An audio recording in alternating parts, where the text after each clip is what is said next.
So the most important NU team tournament of the entire year is currently ongoing, NUPL, and I love ADV NU, so I decided I wanted to look over the Week 1 games and talk about them a bit. It's just a very fun tier. I think it's definitely worth getting into if you're looking for an old gen lower tier to experiment with, because it's pretty centralized, so there's very clearly Pokemon that you should be using, but there's still a lot of reward, I would say, to using some of the more niche options. Well, let's get into it. We got 4 games for you today. We're going to go over all of these. Pay no attention to this user here. Let's get into it. First up, Ima versus Bughouse. They actually played for another tournament immediately before this game, which I thought was pretty funny. But let's get into their NUPL one. So we see double lead Glalie. And I thought this was very funny because there's a lot of Glalie this week. And immediately for Bughouse, we just see the Icy Wind. Now, Icy Wind on Glalie usually just is you trying to say, I want a spike up guaranteed. Because what Icy Wind helps versus is taunt. If there is a taunt Glalie, you don't know if they'll like taunt turn 1 or not. But if they do and you Icy Wind them, well, they can't prevent you from getting the same amount of spikes as you do. Because if they go for EQ or boom, well, they didn't get a spike that turn. So you're fine. And if they spike up, you're just going to throw off an attack, and in the next turn, taunt will wear off because it's very bad in Gen 3, and you'll get your spike and even it out. So it's a very cool tech just to ensure that the spike game remains equal. Also, I don't know why it's not showing the spikes on the ground, but there's 2 on each side. So as we see here, Bughouse does guarantee himself 2 spikes. It's also just nice for speed tie stuff. You make sure that you're always going to be even in spite of that. And now we see Bell come out, and this boomed to 76. Now, we'll see why Bughouse was so happy to boom here. The annoying thing about this damage, though, is, you're gonna see here, Bughouse is gonna immediately go out to his rat, and he's gonna attack, and is actually gonna reveal Protect. The annoying thing about the boom damage was, I calced, because I was like, why did we return, and not, like, just Shadow Ball? It's not even a matter of that, but the annoying thing about the damage is you don't actually get guaranteed knowledge on the set. This Bellossom is especially defensive, but I ran calcs on if it's max HP Bell versus just a bulky Sunny Day Bell, which could run like, I don't know, like anywhere from 100 HP EVs like 156. And there is a slight overlap in damage, which meant you just still don't have the knowledge. And regardless of set, it runs lefties, so it's not like the item told you anything. And because of the HP it got back, Shadow Ball doesn't even take it out. So Bughouse has to return again here. And that sucks as Haunter comes in. This rat reveals sub here, and it really would have been nice for him to get the sub earlier, because now we're going to see a very awkward sequence where Bughouse actually never is able to take out this Haunter, because it's able to sub up as he subs. And then we see again, he is still very effectively leveraging this rat's speed tier, knowing the Haunter probably doesn't want to stay in too many turns and risk getting picked off. But he's just in such a weird spot now, because the Bell didn't get taken out. The Haunter got the just greediest substitute I've ever seen off. And now, well, you're not really in ideal reversal range because you're not going to be able to sub down to 1%. So you're never going to have the power you want to take out the Metang. And we see now why Bughouse was so happy to go for that boom early versus Bell with his Haunter, because he does have the Huntail. Whether it was Sunny Day or just a specially defensive Blossom, you want that Mon lowered. Unfortunately, we see a potential speed tie one. And I say speed tie one because if we're talking about, just like how I mentioned with a bulkier Blossom, this could have been a bulkier Huntail. Maybe he had speed EVs just to outrun Raticate under Rain. And if this is Agility Metang, you could see that same idea, where you run speed EVs just to outrun Raticate once you get a +2. So that kind of sucks. Hydro Pump wouldn't have picked off Metang anyway, but now you kind of ended up just having wasted your Haunter, because you don't benefit anymore from this. And he also reveals Chimecho anyway, so this Raticate was never going to do anything this game. Had he gotten a crit, he actually would have been in a great spot, but naturally he did not. Flareon comes in here though now. We've seen a lot of this team. There could have still been a water type in the back, but we see Blossom just get sacked. And then we see Ima go to his own Flareon, meaning, yeah. Very good shot. That was, like, specially defensive, I would say. And we see the dead cheer. Now, I remember I was watching this game before recording, and I said to myself, don't you have the HP Ghost here, just predicting him to Death Fodder Haunter for no good reason? I do think you're right, or that I was right, but you did. Unfortunately, Chimecho can always come out because Chime doesn't actually check anything at this point that you need it to. The thing about Hitmonchan is, if you're at full, yes, you could take Psychic from Haunter. And that would have been maybe an okay line to go for, if you're at full. Not an okay line, but just, it would have been a winnable line. Unfortunately, you're not full, so instead he's going to have to go Flareon here. And with the spikes, is just not going to be able to hold up. We're going to see him go for an Endure. Very, very good play from Ima here, though, just to scout for the possibility. And he's able to pick it off with the T-Bolt next turn, and obviously Chan can't win against a Haunter behind a sub. So this is just a very overall well-played game from Ima. I thought the plays with his Haunter versus that Raticate were very, very well done. He effectively scouted out also that he was playing against offense. And just, yeah, that Ambiguity Blossom set was very unfortunate because it forced some weird plays with Rat, where you want to make sure you attack it because you don't want to let Blossom set Sun up. Not that it would have been super, super strong against Bughouse's team, but you potentially go to Flareon and you get slept, and that's a little annoying. Especially if there's a Diglett somewhere on this team, you don't want to risk your Flareon too quickly like that. And long term, obviously, all it really did was it gave Ima a free KO, and Huntail never got to do anything. And then we get Haste Up Arctic, and I'm going to keep it a stack. This game confused me, but not for anything to have to do with play. We see two more Glalies. But instead, this game confused me. One, because I see Boom turn 1. I was just surprised that Arctic would go for an explosion immediately. My guess is this is like Jolly Glalie. Jolly max speed just to make sure that you can, like, deny Boom. He must just really not want to play Spikes. And then we see another Insta-Boom. And I remember originally watching that and going, is that Choice Band Haunter? Hello? But no.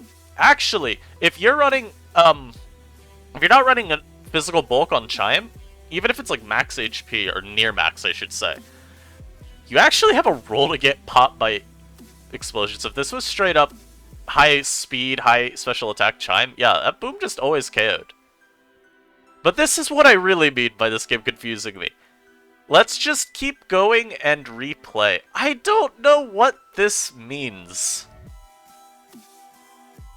I have no clue who Haste-Up is talking to here.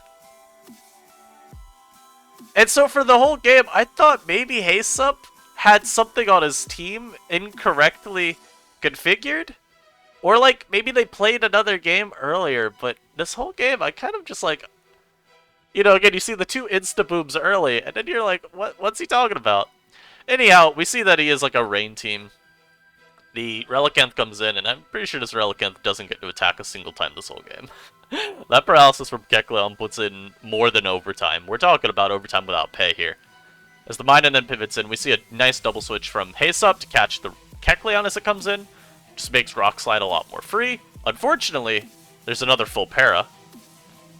So that's kind of useless. And it very smart from Arctic, of course.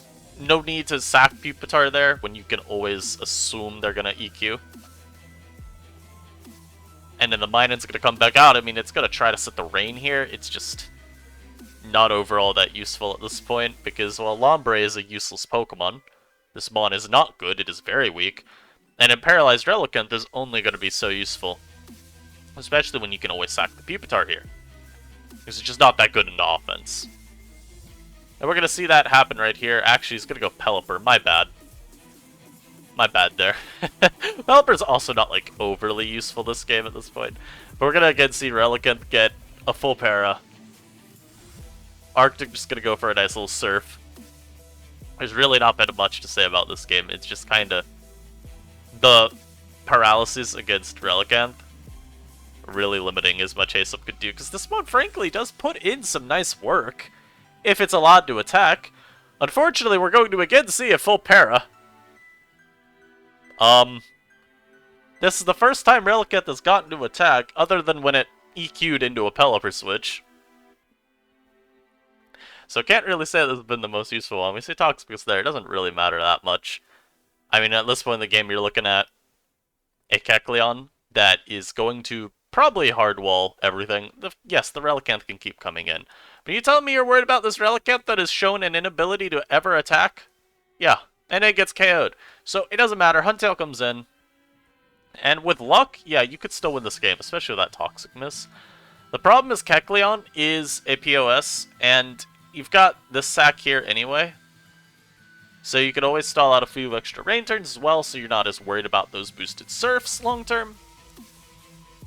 And we're going to see why color change is actually a pretty cool ability in this gen. Let's look at that. Turn into a water type, they can't surf you again, they gotta go for the other move. And you're just going to be able to very easily paralyze this. You see the damage difference is absurd. And because of the Pupitar sack, we don't have to worry about there being an extra rain turn. That would have been more damage, and then the Kecleon's having to play through, you know, sleep, talk, luck. It could have been a little bad. So yeah, that death fodder was just very, very convenient. And yeah, you're going to see now two special attackers. They're going to try their best to get past this Kecleon. I'm here to tell you right now, it's not going to happen. It's not going to happen. Idyllic Arctic says here, pairs sucked. Because there were a lot of turns that the Relicanth could have attacked versus the Kecleon, versus the Pelipper, versus the Pupitar. And think about it, you get the KO on the Pupitar as it comes in, well, hey, that mon isn't around for death fodder later. Let me find where that turn was. It was like way back here. Yeah, right here. It was the Kecleon switching out. It might have been a Rock Slide coming this turn anyway, so it may have not mattered, but hey. Maybe he EQ'd, who knows. Let's get an EQ'd predicting a Roselia sack. I don't think that's the most unreasonable thing. But yeah, I mean, this game was just kind of arbitrary for Arctic. He got insane paralysis luck, and late game, there's just... Once the Relicanth goes down, this Kecleon becomes nearly impossible to actually take out. Now we're gonna hit Super Epic Ampharos versus Hansuki. I remember this game being very, very... just... also kind of standard. We see another... see another turn 1 explosion. I'm tired of this. Another Glalie lead, another turn 1 explosion. I'm tired of it! Preserve your Pokemon! Why, in a team previewless generation, are we just sacking Pokemon? I'm tired of this. What if you needed Swalot? What if you need a little guy? Anyhow, we see one of the best possible turn 2 leads, because I'm just going to say that. This is the lead. This is the actual turn 1 at this point. It even says so up here. We see Plusle come out versus the Wailord, and very aggressively we see Diglett come in, as Plusle goes for a sub. And this Baton Pass, this Speed tie one here, is kind of just a microcosm of how this game goes on the whole. Pelipper matches up insanely well versus Hansuki's team, and behind a substitute, we're going to see it put Wailord already into that, like, death threshold where it's no longer really capable of taking on Pelipper. You see 37 from this, that means every time it's coming in with a spike up, it's going to be at like 30 HP after the lefties. And so you're always kind of playing around that dirty roll range, even if you can get that extra turn. We see a Haunter come out and get immediately popped by Hydro Pump. I thought that was really funny.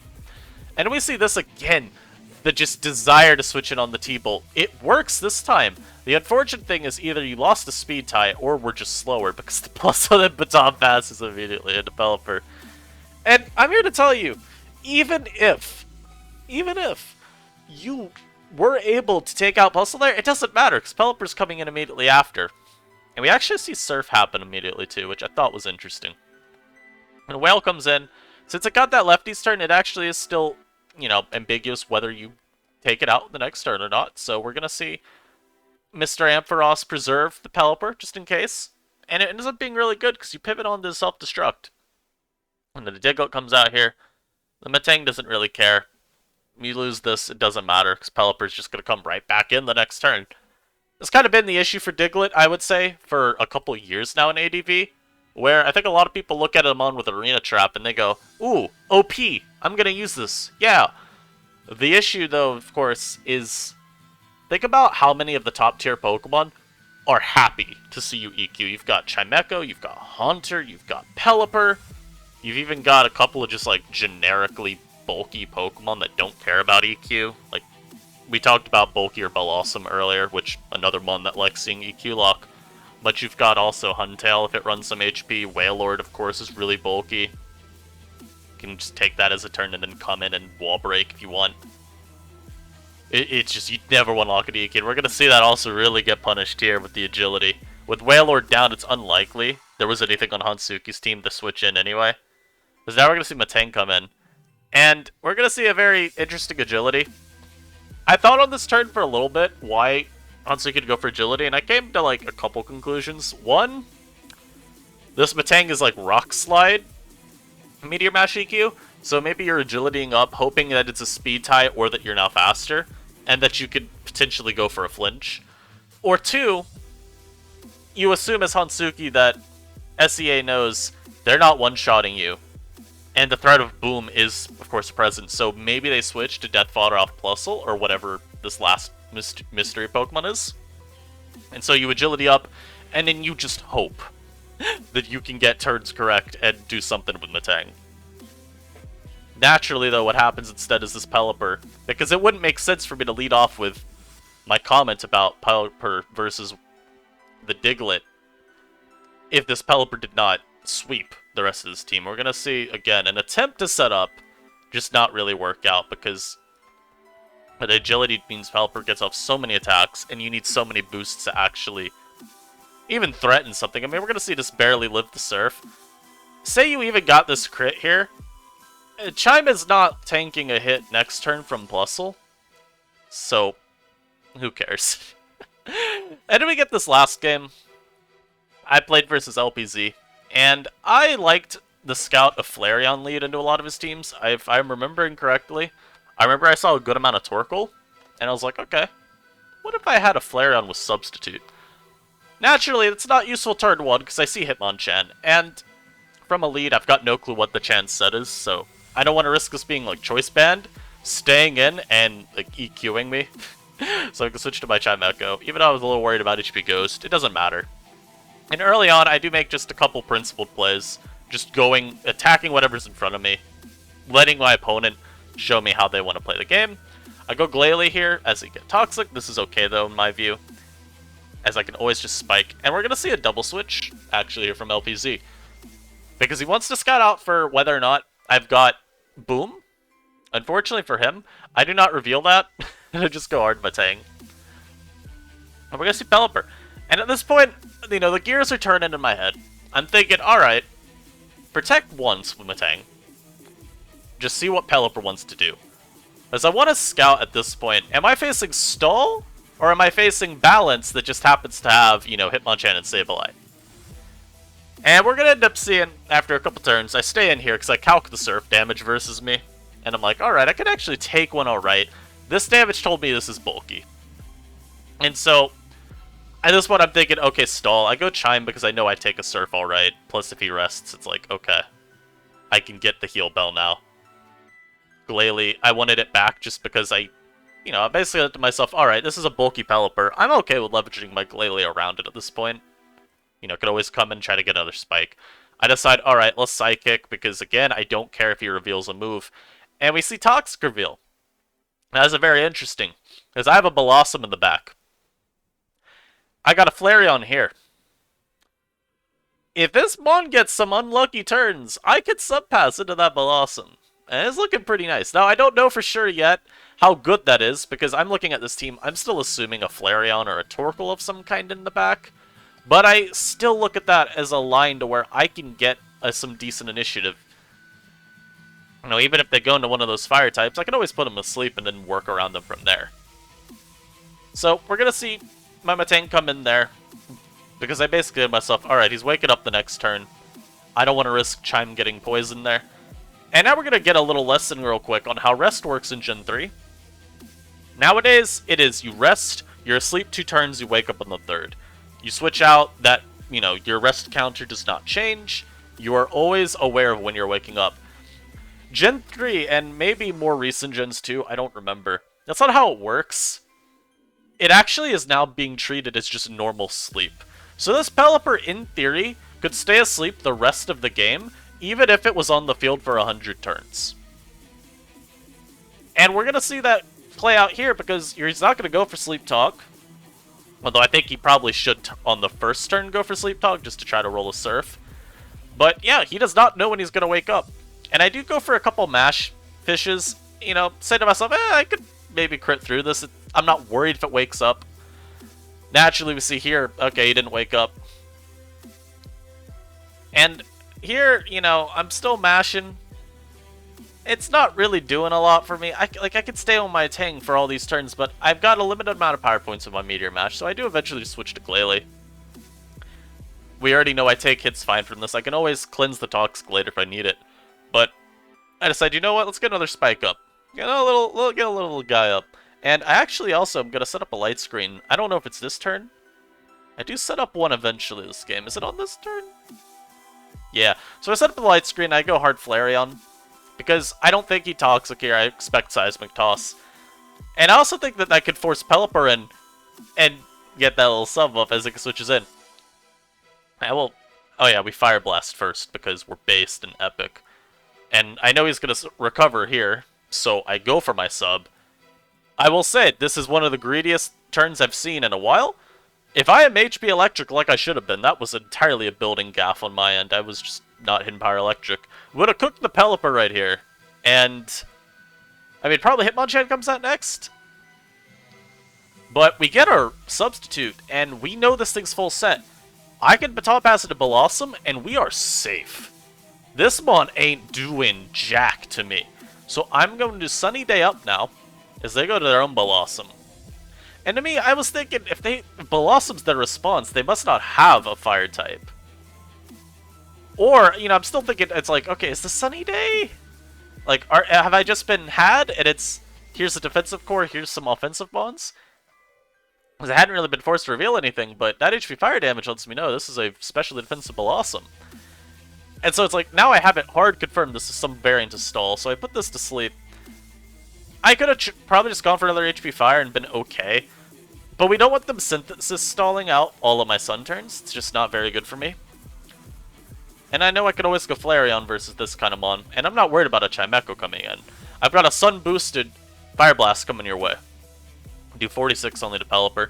Maybe could have subbed up, just immediately predicting Pele again, but I do go for it here because I know he's asleep. He has to roll, you know, he's got a 1 in 3 chance of getting the move he needs. I decide, you know what? I'm okay with those odds. I'm going to again get to sub pass. Now here's where we see the game very trivialized. I run the calcs on these turns. I know I can win a trade versus Chimecho, and I decide so far, looking at this team, I do not care if my Blossom has to take the damage. I care a little bit, but not enough to where I'm unwilling to take this trade. I know my Blossom will be able to get further turns to come in very safely, be behind a substitute, regenerate that HP. So I'm happy to take this trade. If it means that I win this 1v1, I do it. And I crit immediately. So the way it works is I would have 3-hit KO'd this. I do not get one shot even under Sun by boosted Chime. I've been able to take this down. That crit makes this game very, very simple though from here, because there's just nothing left, at least that's been revealed. And if he's not going into a theoretical fire type here, there is not one there. He would have revealed it. So he's gonna he's gonna spin and then Mach. I believe he did this because Sableye, we see it later on, this does have special bulk, and it makes sense because you've got a Chimecho and a Pelipper. You don't need your Sableye to go full Fizz Def.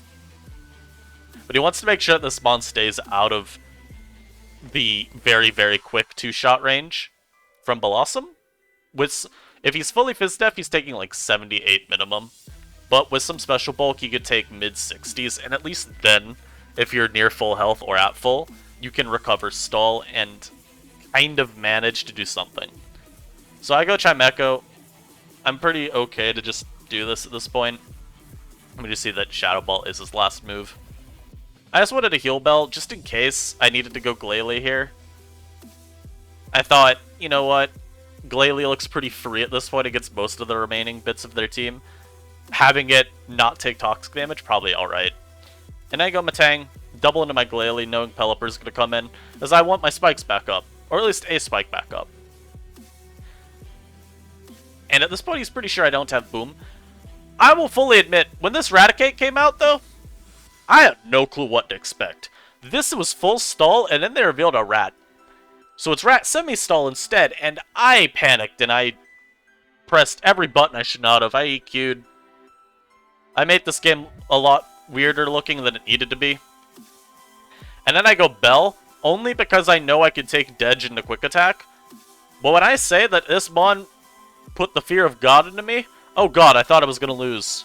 My tank should have just come out and mashed this in the head. I did not need to go Bell. Bell wins very, very simply versus this team.